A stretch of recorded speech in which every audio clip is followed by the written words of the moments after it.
Okay चलो start करते हैं अब इंटरेस्ट और एन्युटी का सबसे last part, equated monthly installment EMI। Okay EMI तो सबको पता है ना, मोस्टली क्या होता है, हम एक बैंक से लोन उठाते हैं और बाद में उसका रीपे करते हैं इंस्टॉलमेंट में, मंथली रीपे करते हैं, ठीक है। तो उसे हम शॉर्ट फॉर्म में क्या कहते हैं, equated monthly installment, short form में EMI। है तो क्लियर? ओके अब ये EMI की वैल्यू कैसे निकालोगे, तो अभी लास्ट लेक्चर में हमने प्रेजेंट वैल्यू सीखा था, पता है P, उससे हम EMI की वैल्यू निकाल सकते हैं। कैसे? प्रेजेंट वैल्यू का फॉर्मूला क्या था, C/I ब्रैकेट में 1 minus 1 plus I raise to minus KN था, नेगेटिव में। क्लियर? इसका मतलब होता है inverse. Okay where C is a monthly repayment, periodic payment. अगर ये मंथली रीपेमेंट है तो ऑब्वियसली यही हमारा EMI है। ये समझ में आया? तो EMI निकालना मतलब C की वैल्यू निकालना।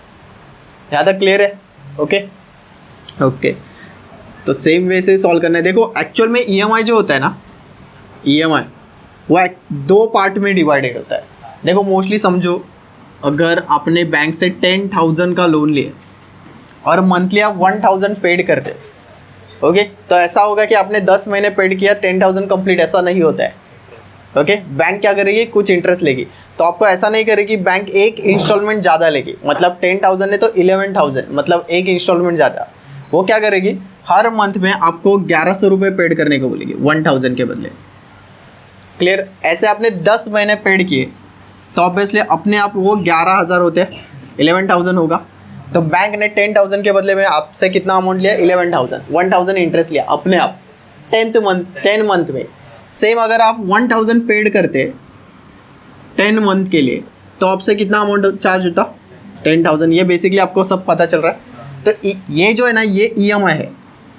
इस EMI में 1100 में 1,100 में क्या क्या इंक्लूडेड है, एक तो आपका 1,000 इंक्लूडेड है और दूसरा 100 इंक्लूडेड। ये जो 1,000 है ये आपकी प्रिंसिपल अमाउंट है, प्रिंसिपल अमाउंट आप रीपे कर रहे हो। ओके और ये जो है ये इंटरेस्ट है। क्लियर? तो EMI दो पार्ट में डिवाइड होता है। एक तो आपका प्रिंसिपल रीपेमेंट होता है। प्रिंसिपल रीपेमेंट का मतलब समझा, मतलब आपने जो लोन लिया उसका रीपेमेंट कर रहे हो। और दूसरा चीज क्या होता है इसमें, इंटरेस्ट होता है, सिंपल इंटरेस्ट। ओके ये ध्यान में रखना, EMI दो पार्ट में डिवाइड होता है। एक प्रिंसिपल अमाउंट होती है या फिर प्रिंसिपल रीपे करते हो, बैंक से जो कुछ भी लोन लिया है वो रीपे कर रहे हो, उसके साथ क्या दे रहे हो, इंटरेस्ट दे रहे हो। तो EMI की अमाउंट जो होगी उसमें दो वैल्यू छुपे होंगे, एक प्रिंसिपल रीपे और दूसरा इंटरेस्ट, ये याद रखना, ठीक है। अब इसको कैसे सॉल्व करते हो देखते हैं। एक एग्जांपल लेते हैं, बहुत इजी कंसेप्ट है, सिर्फ आपको एक टेबल बनाना है और कैलसी यूज कर दिया है, बस मिल गया। हाँ 81 पेज नंबर, उसमें क्वेश्चन नंबर 82, पहला ही क्वेश्चन उठाते हैं। एक्सरसाइज का फर्स्ट क्वेश्चन है बट टोटल पूरे चैप्टर का 82 क्वेश्चन है, ठीक है। वो क्या बोल रहे हैं, Radha purchase a TV worth of ₹5,000। 5,000 की प्राइस है, मतलब प्रेजेंट वर्थ आपको 5,000 दिया है। अब जो कुछ भी मैं यहाँ पे सॉल्व करने वाला हूँ ना, वो आपको पहले लिखना है, उसके बाद ये टेबल आएगा। क्लियर? तो पहले आपको दिया है P is equal to ₹5,000, TV की प्राइस है। From a dealer at 8% per annum, rate of interest दिया है 8% per annum. Reducing balance interest rate, अरे ये तो बताना भूल गया, दो टाइप के EMI होते हैं, एक रेड्यूसिंग बैलेंस मेथड और दूसरा फ्लैट इंटरेस्ट रेट। उसमें से रेड्यूसिंग बैलेंस वाला हम यूज करने वाले हैं। क्लियर? फ्लैट इंटरेस्ट रेट का मतलब सिंपल एक बेसिक इंटरेस्ट लगता है और वो हर एक अमाउंट के ऊपर अप्लाई होता है, हर बार सेम इंटरेस्ट भरते रहोगे। वो एक्चुअल में क्या करता है, उसमें ना बैंक का ज़्यादा फायदा हो, आपका नहीं। रेड्यूसिंग बैलेंस मेथड में क्या होगा, जितना भी अभी अमाउंट बचेगा, थोड़ा सा अमाउंट पे करने के बाद जो कुछ भी अमाउंट आपके लोन में बचेगा सिर्फ उसके ऊपर इंटरेस्ट लगेगा। फॉर एग्जांपल आपने अगर 10,000 लोन लिया है, उसमें से 1,000 पेड कर दिया, सॉरी 10,000 ना 1,000 पेड कर दिया, तो आपके पास अभी कितने बचे, आपका लोन कितना बचा 9,000, तो अब इसके ऊपर इंटरेस्ट लगेगा। क्लियर? अब नेक्स्ट मंथ में आपने फिर से 1,000 पेड कर दिया तो आप 8,000 बचेगा, तो अब इसके ऊपर इंटरेस्ट लगेगा। फ्लैट इंटरेस्ट रेट में क्या होता है, हर बार इसके ऊपर इंटरेस्ट लगता है। क्लियर? देखो ना, आपका इंटरेस्ट धीरे धीरे कम होता जाएगा। किस मेथड में, रेड्यूसिंग बैलेंस मेथड में। क्लियर? ओके आगे चलते हैं। रेट ऑफ इंटरेस्ट दिया 8%, reducing balance interest rate, find EMI, हमें निकालना क्या है EMI, EMI मतलब C निकालना है, ये याद रखना, EMI मतलब क्या निकालना है C। ओके, आगे if the repayment is to be made in a 6 month, से 6 महीने में रीपेमेंट किया है। ओके, तो आपका n इज इक्वल टू तो हाफ ईयर बन गया ना, है तो क्लियर है। हमें पहले तो I की वैल्यू निकालनी है, I कैसे होगा R upon K into 100। Okay, value of K, R तो 8% होगा, K की वैल्यू बोलो कितनी होगी, K की वैल्यू क्या होगी, एग्जैक्टली 12। कैसे, अरे EMI मंथली पेमेंट कर रहे हो, मतलब साल में 12 बार पेमेंट होगा, तो डिवाइडेड बाई 12 इंटू 100, ये बोलो कितना आता है 0.006, इतना आया ना, ठीक है। अब n is equal to 1/2 year लेने से अच्छा डायरेक्टली मैं ऐसे लिखता हूँ कि Kn की वैल्यू 6 है, ये लास्ट लेक्चर में बोला था। देखो वैसे भी Kn की वैल्यू 6 आने वाले, देखो K कितना है 12 और n मतलब हाफ बोला था ना, 6 मंथ मतलब हाफ ईयर, सॉल्व करोगे तो वैसे भी 6 मिलने वाला है, 6 इंस्टॉलमेंट मतलब Kn is equal to 6। Kn क्या बताता है कि कितने बार आप पेमेंट कर रहे हो, तो 6 बार पेमेंट किया 6 मंथ में, समझ में आ रहा है। Kn टोटली क्या बोलेगा कि कितने बार आप पेमेंट कर रहे हो। ओके, अब उसके बाद अब क्या बचा, PRC ये सब मिल गया ना, I भी है, चलो यूज करते हैं सबको। P is equal to C upon I 1 minus 1 plus I raise to minus Kn, ठीक है, आराम से सॉल्व करना। P के जगह आएगा 5000, ये प्रेजेंट वैल्यू है। ओके, C तो नहीं पता एज इट इज़, I के आएगा जगह आएगा 0.006 sorry 1 minus 1 plus 0.006 raise to minus Kn की वैल्यू है 6, ठीक है। सबसे पहले तो इन दोनों का मल्टीप्लाई करो और बताओ कितना आ रहा है 30। ओके, ये तो C आएगा, हाँ। अब ये 1 प्लस 1.006 आएगा ना, 1 प्लस सेम ही आने वाला है, तो 1.006 रेस टू माइनस 6 नहीं करना आपको, क्या करना है 6, उसके बाद डिवाइड इज इक्वल टू, याद आ रहा है ना सब, भूल गए, हाँ 1 पॉइंट में नहीं आएगा, 0.970532 ओके, तूने क्या नहीं क्या बता था, डिवाइड इज इक्वल टू आगे प्रेस करना है, इनवर्स निकालना है ना, ठीक है। अब जो कुछ भी वैल्यू आ रही है उसमें से -1 करना, 0.9647 एक बार चेक करना फिर से, ठीक है। हाँ, जो कुछ भी वैल्यू अब कैलसी पे दिख रहे हैं उसमें से 1 माइनस कर देना, 0.035, हाँ आगे वैल्यू।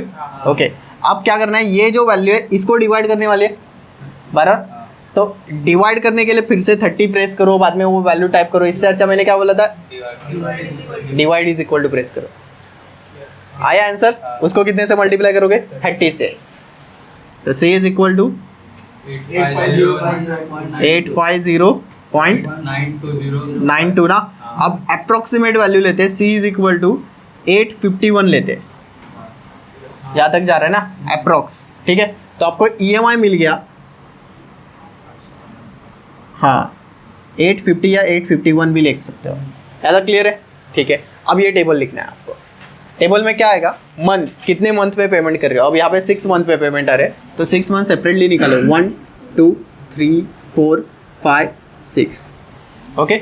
आउटस्टैंडिंग प्रिंसिपल, कितने का लोन बाकी है वो यहाँ पे लिखना है।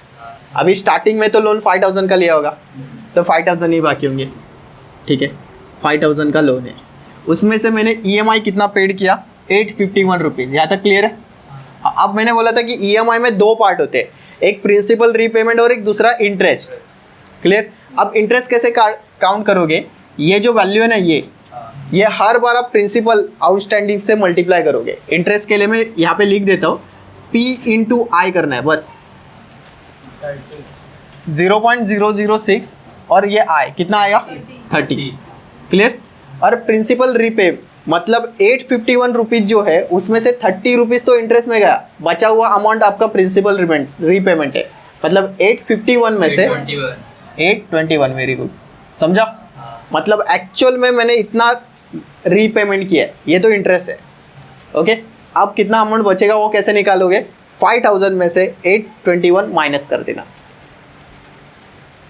कितना आ रहा है, अरे 5000 में से हाँ 4179। हाँ ठीक है। फिर से EMI तो चेंज नहीं होगा 851। अब इंटरेस्ट बदलेगा। इंटरेस्ट कैसे बदलोगे? 4179 अभी कैलसी पे दिख रहा है ना, कैंसिल मत करना, उसको मल्टीप्लाई करोगे 0.006 से 25.07। ठीक है। अब ध्यान देना कैलसी पे कुछ रफ मत करना, मैं आपको एक डायरेक्टली प्रोसेस बता देता हूँ। इस वैल्यू में से इसको माइनस कर देना 851 को, निगेटिव आएगा पर निगेटिव आंसर नहीं आएगा। 825.92 चलो यहाँ तक क्लियर है। हाँ अब ये निगेटिव वैल्यू दिख रही है, आपको इस वैल्यू को इसमें से सब्ट्रैक्ट करना है, ये आपका प्रिंसिपल रीपेमेंट है, बट ये ऑलरेडी अगर निगेटिव दिख रहा है तो आपको ये ऐड करना है तो सब्ट्रैक्ट होगा। नहीं समझा? अगर ये आपको कैलसी के ऊपर माइनस दिख रहा है और मुझे ये वैल्यू इसमें से सब्ट्रैक्ट करनी है तो क्या करना पड़ेगा? प्लस करना है, उल्टा करना है। अगर ये प्लस दिखती तो मैं माइनस कर देता, तो 3353.07। ठीक है। EMI तो सेम है 851। ओके देखना, अब ये जो वैल्यू आ रही है उसको मल्टीप्लाई करोगे 0.006 से, कितना आया? 20.11। ठीक है। ये वैल्यू सिर्फ बताना कैलसी के ऊपर आपको निगेटिव दिख रही है पॉजिटिव दिख रही है। ओके पॉजिटिव मतलब ये इसमें से सब्ट्रैक्ट होगी EMI में से, तो माइनस कर देना 851 83.88। ठीक है। ओके ये पॉजिटिव दिख रहा है ना भाई, नेगेटिव आ रहा है? हाँ नेगेटिव आ रहा है तो ऐड कर देना इसमें 2522.18। हाँ EMI सेम होगा 851, इसको मल्टीप्लाई करोगे 0.006 से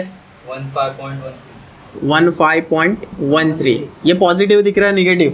पॉजिटिव, तो इसमें से सब्ट्रैक्ट कर देना और बोल देना कितना वैल्यू है? 835.86। ठीक है। निगेटिव दिख रहा है भैया? हाँ फिर से इसमें से सब्ट्रैक्ट कर देना। हाँ ऐड करना है, सॉरी ये निगेटिव दिख रहा है तो ऐड कर देना 1686.31। 851 EMI सेम। ओके क्या करना है? इस वैल्यू को 0.006 से मल्टीप्लाई करना है 10.11। क्लियर? हाँ आगे क्या करोगे? ये जो वैल्यू है इसमें से सब्ट्रैक्ट करना है 0.88। ओके ये निगेटिव दिख रहा है मतलब इसमें ऐड करना है, बोलो 8443 ना 42 सॉरी 851 है। ठीक है। आप इससे मल्टीप्लाई करो 0.07। ठीक है। कितना बचता है देखो? 845.97 92 ना। ये निगेटिव दिख रहा है, इसमें ऐड कर देना, जीरो के अराउंड आएगा, नियरली जीरो, 0.507। मतलब आप लोन पेड किया आपने। क्लियर? आपने लोन पेड किया, पूरा प्रोसेस समझे? एक्चुअल में बैंक में EMI ऐसे कैलकुलेट होता है। क्लियर? अब मुझे एक सिंपल आंसर देना, इंटरेस्ट कितना लिया बैंक ने, कैसे काउंट करोगे? सोचो। हाँ एग्जैक्टली, कंपोनेंट ऑफ EMI के नीचे जो इंटरेस्ट है ना, सिर्फ इसका टोटल करना है और बता देना है कि बैंक ने टोटल इंटरेस्ट इतना लिया है। ओके ये इंटरेस्ट का कॉलम है, इतना इंटरेस्ट लिया है। इंटरेस्ट में भी देखना, पहले वाला जो EMI था उसमें इंटरेस्ट ज़्यादा था, बाद में इंटरेस्ट थोड़ा थोड़ा थोड़ा थोड़ा करके कम हो रहा है। समझ में आ रहा है? ये रिड्यूसिंग बैलेंस मेथड का फ़ायदा है, क्योंकि इंटरेस्ट आपका रिड्यूस होता जाता है। अगर फ्लैट होता तो हर बार आपको सेम इंटरेस्ट लगता, वो ड्रॉबैक है। क्लियर? इंटरेस्ट देखना लास्ट में बहुत कम है, क्योंकि अभी आपका लोन इतना ही है ना, तो इसके ऊपर ही इंटरेस्ट लगेगा, सॉरी इसके ऊपर इंटरेस्ट लगेगा। क्लियर? ठीक है, ये लिखना।